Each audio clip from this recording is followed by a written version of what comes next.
नमस्कार, मैं हूं आपके साथ प्रियांशु शर्मा और आप देख रहे हैं ग्लोबल इंडिया टीवी। आइए रुख करते हैं देश विदेश से जुड़ी छोटी बड़ी खबरों की ओर। मंडला जिले के अंजनिया के मांद ग्राम में ओबीसी महासभा के महाकौशल प्रांतीय अधिवेशन का आयोजन किया गया, जिसमें राष्ट्रीय पिछड़ा वर्ग मोर्चा के राष्ट्रीय अध्यक्ष चौधरी विकास पटेल मुख्य अतिथि के रूप में पहुंचे। कार्यकर्ताओं ने उनका भव्य स्वागत किया। मंच से संबोधित करते हुए चौधरी विकास पटेल ने कांग्रेस और भाजपा दोनों पर निशाना साधा। उन्होंने कहा कि ओबीसी समाज को सिर्फ वोट बैंक के रूप में इस्तेमाल किया जा रहा है, जबकि मध्य प्रदेश में ओबीसी वर्ग का मुख्यमंत्री और देश में ओबीसी समाज से आने वाले प्रधानमंत्री हैं, फिर भी आज ओबीसी अपने अधिकारों के लिए भटक रहा है। उन्होंने कहा, मंडल आयोग के अनुसार 1931 की जनगणना में ओबीसी की संख्या 52% थी, जबकि हाल ही में बिहार सर्वे में ये 64% पाई गई।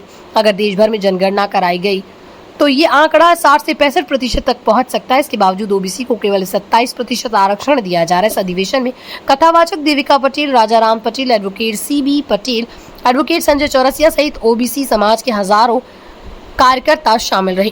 ग्लोबल इंडिया टीवी के लिए मंडला से दीपक जाट की रिपोर्ट। संदेश ये है कि देश में जो पिछड़े वर्ग के ओबीसी समाज के लोग हैं, उनकी संख्या देश में 52% मंडल कमीशन के अनुसार थी 1931 की जनगणना के अनुसार। लेकिन अभी बिहार में जो सर्वे हुआ उसके आधार पर 64% के आसपास बिहार में ओबीसी की संख्या सामने आई है। अगर देश भर में ओबीसी की जनगणना की जाती है तो ये संख्या 60 से 65% तक ओबीसी के लोगों की हो सकती है। अगर ओबीसी की 60 से 65% संख्या है तो ओबीसी को सेंट्रल लेवल पर केवल 27% रिजर्वेशन क्यों दिया जा रहा है? दूसरी बात, मध्य प्रदेश में 27% रिजर्वेशन को लेकर के भी कोई निर्णय नहीं हो पा रहा है और ओबीसी के साथ लंबे समय से अन्याय हो रहा है। तो ओबीसी की गिनती होनी चाहिए और जितनी संख्या है ओबीसी की उसके अनुपात में ओबीसी को सभी क्षेत्रों में हिस्सेदारी मिलनी चाहिए। इस बात को लेकर यह सम्मेलन आयोजित किया गया था और इसको लेकर आने वाले समय में हम लोग दिल्ली में बहुत बड़ा आंदोलन करने की तैयारी कर रहे हैं। देखिए, अभी ऐसा नहीं है कि स्टेट में दूसरे की सरकार है और सेंटर में दूसरे की सरकार है। जब स्टेट और सेंटर में एक ही पार्टी की सरकार है तो सरकार के पास ये अधिकार है कि तमिलनाडु के आरक्षण की तरीके से मध्य प्रदेश के आरक्षण को संविधान की 9वीं अनुसूची में डालकर न्यायिक हस्तक्षेप से सरकार मुक्त करवा सकती है। अगर केवल रोना न्यायपालिका का सरकार चलाने वालों के द्वारा रोया जा रहा है और वैसे समय में जब मध्य प्रदेश के मुख्यमंत्री भी ओबीसी समुदाय से आते हैं और देश के प्रधानमंत्री भी अपने को ओबीसी कहते हैं, ऐसे में ओबीसी का हित सुरक्षित करने के लिए 9वीं अनुसूची में डालने में क्या दिक्कत है? तो उनको डालना चाहिए। और अगर ऐसा नहीं करते हैं तो इससे ये बात स्पष्ट होती है कि केवल वोट लेने के लिए बहकाने का काम चल रहा है, देने का इरादा नहीं है।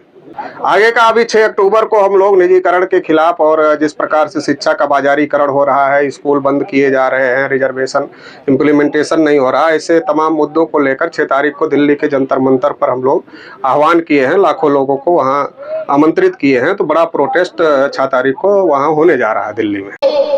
माननीय विकास चौधरी जी को सुनता हूं और आत्मसात करता हूं। अगर वो बोलते हैं तो पूरा भारत देश, पूरी दुनिया उनको सुनती है। हम लोग तो थोड़ा बड़ा वक्त दे देंगे, आप विकास चौधरी जी को सुनना, आपके रोते खड़े हो जाएंगे। देश की सच्चाई बताएंगे कि हम कहाँ ओबीसी वर्ग हमारा खड़ा है। और मैं ये कहना चाहूंगा सामान्य क्रांतिकारी साथियों कि भारत देश की 79 साल की आजादी हो गई और हम नारा लगा रहे हैं कि जितनी संख्या वाली जितनी हिस्सेदारी 79 साल हो गए, क्या हमको हमारी भागीदारी मिली?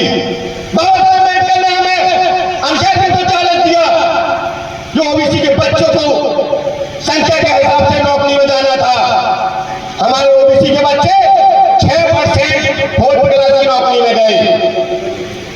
6% जिसकी संख्या 100%, 52% है। जाति का जनगणना गुलाम भारत में की गई 1931 में। आजाद भारत में अभी तक ओबीसी की जाति का जनगणना नहीं की गई। हमारे एससी के लोग मध्य प्रदेश में 35 विधायक जा रहे हैं 80 साल से। आदिवासी के लोग 47 विधायक जा रहे हैं 230 में।